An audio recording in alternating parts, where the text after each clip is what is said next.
Chapter 44. The Chart. Had you followed Captain Ahab down into his cabin after the squall that took place on the night succeeding that wild ratification of his purpose with his crew, you would have seen him go to a locker in the transom, and bringing out a large wrinkled roll of yellowish sea charts, spread them before him on his screwed down table.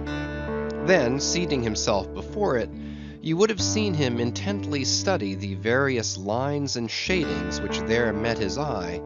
and with slow but steady pencil, trace additional courses over spaces that before were blank.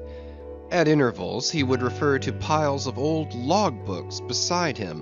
wherein were set down the seasons and places in which, on various former voyages of various ships, sperm whales had been captured or seen.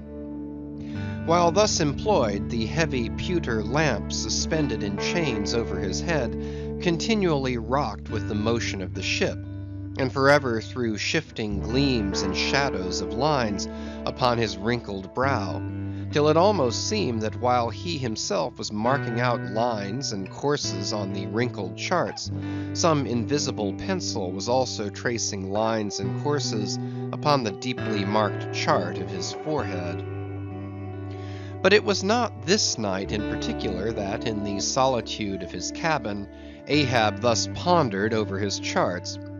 Almost every night they were brought out. Almost every night some pencil marks were effaced and others were substituted. For with the charts of all four oceans before him, Ahab was threading a maze of currents and eddies with a view to the more certain accomplishment of that monomaniac thought of his soul. Now to anyone not fully acquainted with the ways of the Leviathans, it might seem an absurdly hopeless task thus to seek out one solitary creature in the unhooped oceans of this planet. But not so did it seem to Ahab, who knew the sets of all tides and currents, and thereby calculating the driftings of the sperm whale's food, and also calling to mind the regular ascertained seasons for hunting him in particular latitudes, could arrive at reasonable surmises, almost approaching to certainties, concerning the timeliest day to be upon this or that ground in search of his prey. So assured, indeed, is the fact concerning the periodicalness of the sperm whale's resorting to given waters, that many hunters believe that, could he be closely observed and studied throughout the world, were the logs for one voyage of the entire whale fleet carefully collated, then the migrations of the sperm whale would be found to correspond in invariability to those of the herring shoals or the flights of swallows. On this hint, attempts have been made to construct elaborate migratory charts of the sperm whale. Footnote: since the above was written, the statement is happily borne out by an official circular issued by Lieutenant Maury of the National Observatory, Washington, April 16, 1851. By that circular, it appears that precisely such a chart is in course of completion, and portions of it are presented in the circular. Quote, "This chart divides the ocean into districts of 5 degrees of latitude by 5 degrees of longitude, perpendicularly through each of which districts are 12 columns for the 12 months, and horizontally through each of which districts are 3 lines, one to show the number of days that have been spent in each month in every district, and the 2 others to show the number of days in which whales, sperm or right, have been seen." End quote. End of footnote. Besides, when making a passage from one feeding ground to another, the sperm whales, guided by some infallible instinct, say rather secret intelligence from the deity, mostly swim in veins as they are called, continuing their way along a given ocean line with such undeviating exactitude that no ship ever sailed her course by any chart with one tithe of such marvelous precision. Though in these cases the direction taken by any one whale be as straight as a surveyor's parallel, and though the line of advance be strictly confined to its own unavoidable straight wake, yet the arbitrary vein in which at these times he is said to swim generally embraces some few miles in width, more or less as the vein is presumed to expand or contract, but never exceeds the visual sweep from the whale ship's mastheads, when circumspectly gliding along this magic zone. The sum is, that at particular seasons within that breadth and along that path, migrating whales may with great confidence be looked for. And hence, not only at substantiated times, upon well-known separate feeding grounds, could Ahab hope to encounter his prey, but in crossing the widest expanses of water between those grounds, he could, by his art, so place and time himself on his way, as even then not to be wholly without prospect of a meeting. There was a circumstance which at first sight seemed to entangle his delirious but still methodical scheme, but not so in the reality perhaps. Though the gregarious sperm whales have their regular seasons for particular grounds, yet in general you cannot conclude that the herds which haunted such and such a latitude or longitude this year, say, will turn out to be identically the same with those that were found in the preceding season, though there are peculiar and unquestionable instances where the contrary of this is proved true. In general, the same remark, only within a less wide limit, applies to the solitaries and hermits among the matured, aged sperm whales. So that though Moby Dick had in a former year been seen, for example, on what is called the Seychelles ground in the Indian Ocean, or Volcano Bay on the Japanese coast, yet it did not follow that were the Pequod to visit either of those spots at any subsequent corresponding season, she would infallibly encounter him there. So too with some other feeding grounds, where he had at times revealed himself. But all these seemed only his casual stopping places and ocean inns, so to speak, not his places of prolonged abode. And where Ahab's chances of accomplishing his object have hitherto been spoken of, allusion has only been made to whatever wayside, antecedent, extra prospects were his, ere a particular set time or place were attained, when all possibilities would become probabilities, and, as Ahab fondly thought, every possibility the next thing to a certainty.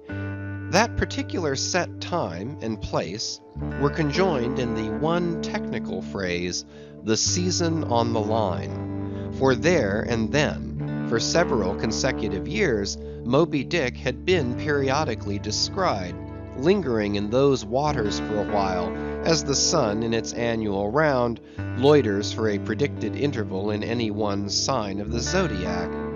There it was, too, that most of the deadly encounters with the white whale had taken place. There the waves were storied with his deeds. There also was that tragic spot where the monomaniac old man had found the awful motive to his vengeance.